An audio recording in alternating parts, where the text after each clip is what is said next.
Hello student, देखते हैं math का कुछ बेहतरीन क्वेश्चन जो सभी एग्जामों में आता है, जिसे बनाने का सबसे आसान से आसान तरीका। तो 6,000 रुपये का 6% वार्षिक दर से 8 माह का मिश्रधन ज्ञात करना है। मूलधन दिया हुआ है, दर दिया हुआ है, 8 माह दिया हुआ समय, मिश्रधन ज्ञात करना है। तो हम सबसे पहले क्या करेंगे कि मिश्रधन निकालने के लिए हम लोग पहले ब्याज निकालेंगे। तो ब्याज का फॉर्मूला क्या है? ब्याज इक्वल टू होता है मूलधन। मूलधन कितना दिया हुआ है? 6,000 दिया हुआ है। मूलधन गुने समय, समय कितना है? 8 है।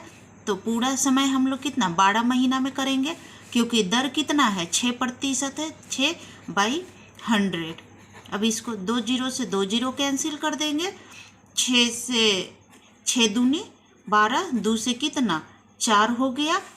अब कितना हो गया? 6 चौको 24, 240 रुपया। अब मिश्रधन पूछ रहा है, तो मिश्रधन इक्वल टू क्या होता है? मूलधन प्लस ब्याज। मूलधन कितना है? 6,000 है, और प्लस ब्याज कितना आ गया है? 240।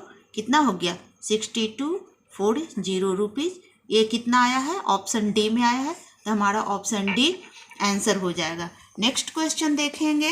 किसी धन पर एक निश्चित दर से 2 वर्ष का साधारण ब्याज, 2 वर्ष का साधारण ब्याज कितना दिया हुआ है? तो 160 रुपया दिया हुआ है, ठीक है। तथा चक्रवृद्धि ब्याज, चक्रवृद्धि ब्याज कितना दिया हुआ है? 170 रुपया।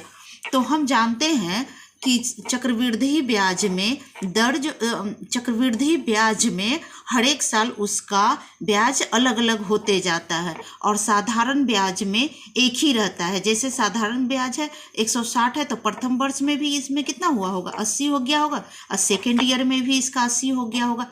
इसका कितना होगा? फर्स्ट ईयर में तो 80 रुपया ही हुआ होगा, प्लस अब सेकेंड ईयर में क्या हुआ होगा कि 80 रुपया हुआ होगा, अब प्लस इस सेकेंड ईयर का है और ये फर्स्ट ईयर का, तो कितना हो गया? 160 हो गया। लेकिन अभी भी 10 रुपया एक्स्ट्रा है, तो ये 10 रुपया और हो जाएगा, ठीक है। अब क्या कह रहा है? ब्याज की वार्षिक दर हमको ज्ञात करना है।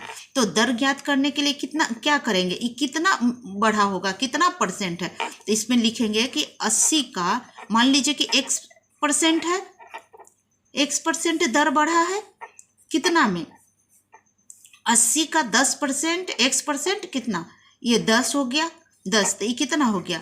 80 गुने ये कितना? x/100 equal to 10।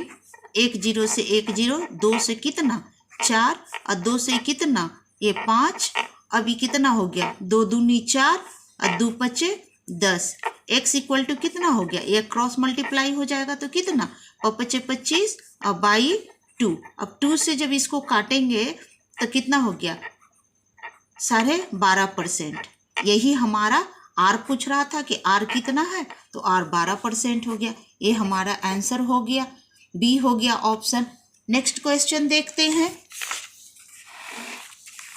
कह रहा है एक समकोण त्रिभुज का आधार 12 सेंटीमीटर है तथा कर्ण 13 सेंटीमीटर है।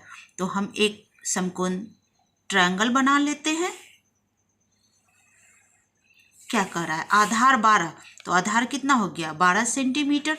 कर्ण ये हो गया 13 सेंटीमीटर, यानी ये ट्रिपलेट है। तो ये 13 है, 12 है, तो ये कितना हो जाएगा? 5 हो जाएगा। क्योंकि हम लोग समकोण त्रिभुज में जानते हैं कि कर्ण स्क्वायर इक्वल टू होता है आधार स्क्वायर प्लस लंब स्क्वायर। तो लंब स्क्वायर से इससे हम निकाल लिए कितना? 5 सेंटीमीटर। अब कह रहा है त्रिभुज का क्षेत्रफल। ये समकोण त्रिभुज है, तो समकोण त्रिभुज का क्षेत्रफल कितना होता है? समकोण त्रिभुज का क्षेत्रफल इक्वल टू कितना होता है? Half into base. बेस कितना है? 12 हो गया, आधार 12 हो गया, गुने ऊंचाई। ऊंचाई कितना है? 5 है, तो 5 हो गया। इसको काट देंगे कितने बार में? 6 बार में, और 6 पचे कितना हो गया? 30 हो गया सेंटीमीटर स्क्वायर। ये कितना ऑप्शन में? ऑप्शन ए में है, तो हमारा ऑप्शन ए सही हो गया है। चलिए, थैंक यू। अगर मेरा चैनल को लाइक करें, शेयर करें, सब्सक्राइब करें।